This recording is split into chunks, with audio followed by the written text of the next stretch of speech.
Okay, check us out. Aren't we something? Look at me. Why am I wearing? I'm wearing my I'm an American. Oh, how did I find the West Wing hat somewhere? Someone give me the West Wing hat. I don't know why that. I just chose that randomly. Why you're wearing that. I'm randomly wearing that this morning. Yes. Today's show is going to explode. We have Malcolm Nance because he's a gentleman, if nothing else. He always brings a dish to pass. And this morning he is bringing President Jeb Bartlett. He will be bringing Martin Sheen with him. It's a little party favor for everyone. Could do worse.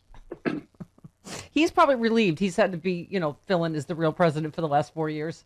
So he's, just newly in retirement from having to, people grabbing him in public. What did we do? You're the real president. Hoggity. Okay. All right. And also, how can I pay less for prescriptions? What's that app for prescription drugs? Help me.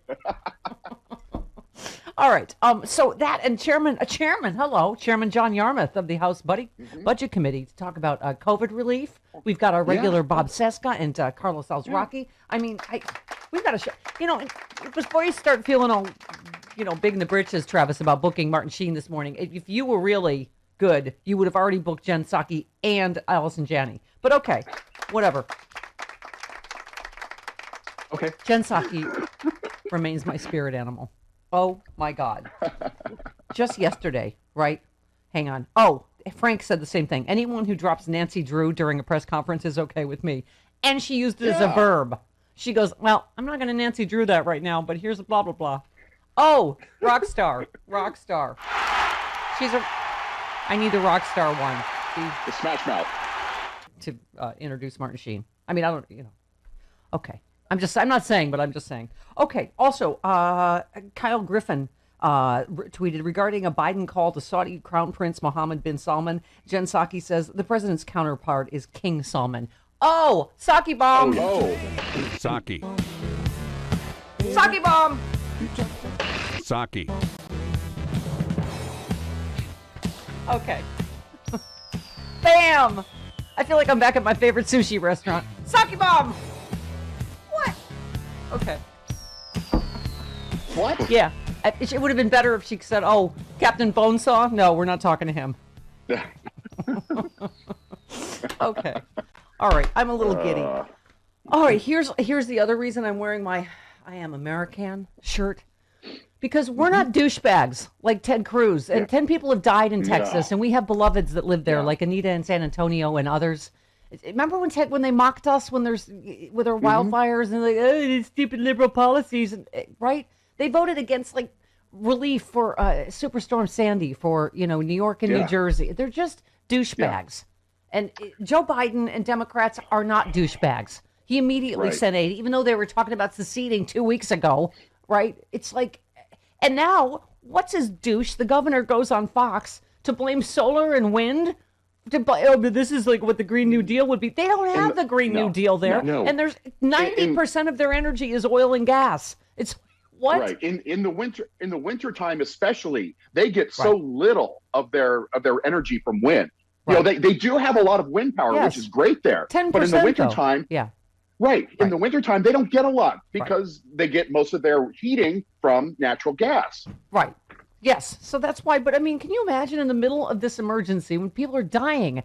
Do you know last night they were on their third night of no power in freezing temperatures? People are dying in their cars of carbon monoxide. And he's on Fox News. He took time to go on Fox News to say, okay, what did he say? Oh, my God. Yes, he blames solar and wind for the blackouts, despite the fact that Texas relies overwhelmingly, as we just said, on fossil fuels, and claimed the crisis shows the Green New Deal would be a deadly deal for the U.S. No, you know what's a deadly deal for Texas? You, right now. Yeah.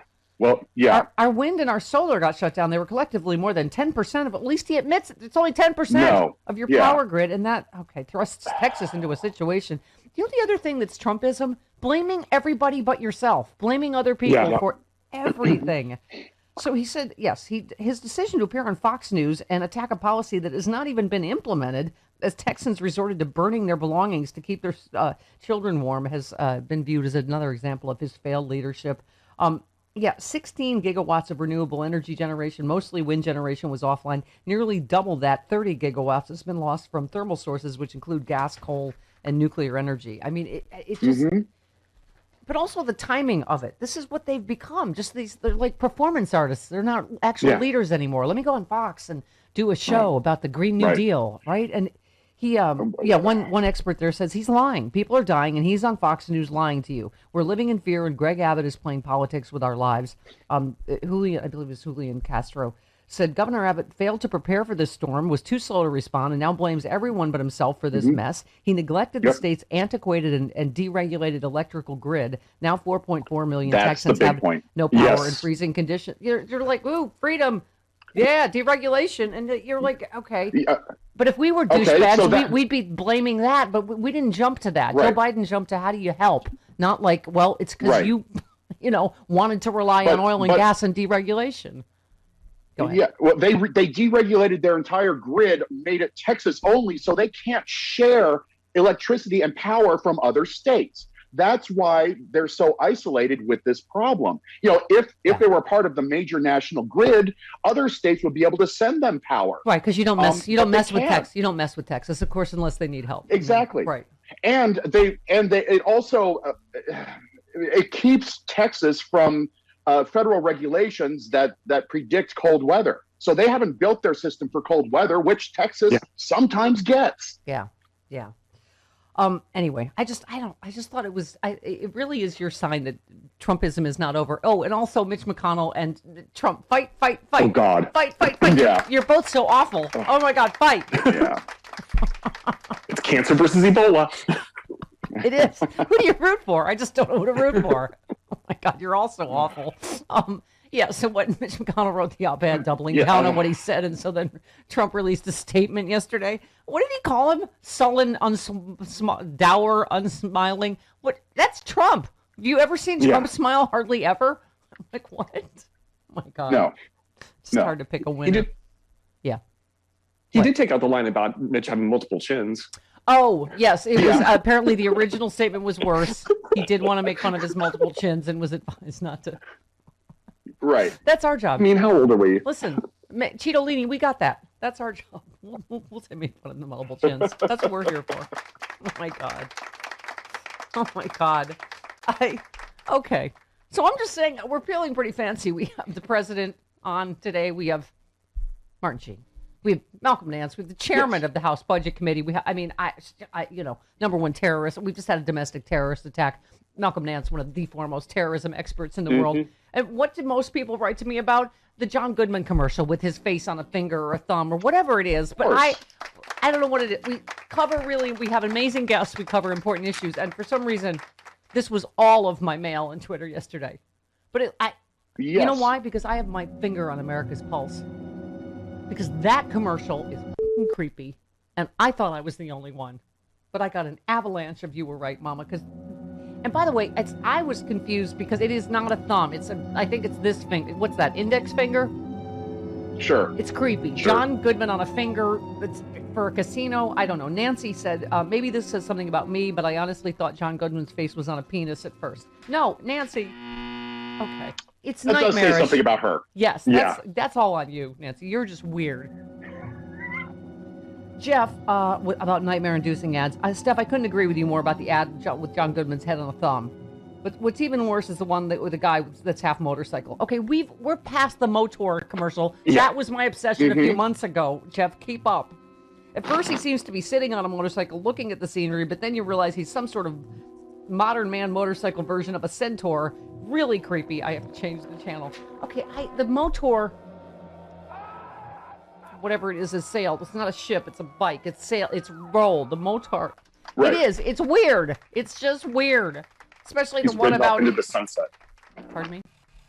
He's ridden off into the sunset. He's gone. And the one on the treadmill at the gym. It's all weird. They're all, the half man, like, oh, I'd rather be the other way where the motorcycle's on top. I'm like, what? Then you're not what? How do you, then you can't ride the motorcycles because the top half of you is a motorcycle. And then you have legs. What's the point? Okay. I can't. The whole thing. The treadmill one, I don't understand because he's just wasting gas. He doesn't have legs. Well, he's not getting exercise. Tell it to the rain. That's the whole thing. And I don't know. We've all had that annoying guy at the gym going, I have another time limit. That guy. They're both annoying. I don't. All right. I don't do cardio. All right. Of course you don't. Robert writes, Steph, I freak out over that John Goodman gambling commercial too, and I live in Nevada where they love gambling.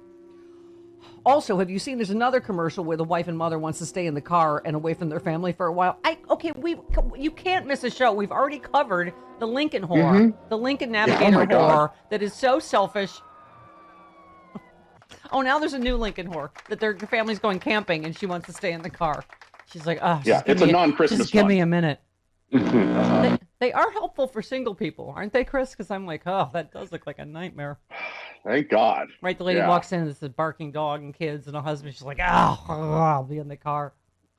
None of them, frankly, in her defense, none of them seem glad she's home. So they already can hate her. So, she probably spends most of her time in the car, in the driveway. They need some therapy. Yeah, that family, right? I was helpful. I said, just why didn't you keep your legs shut if you didn't want kids and dogs and I don't know what are those things that fly around like little, I don't know. She had some sort of bats? annoying.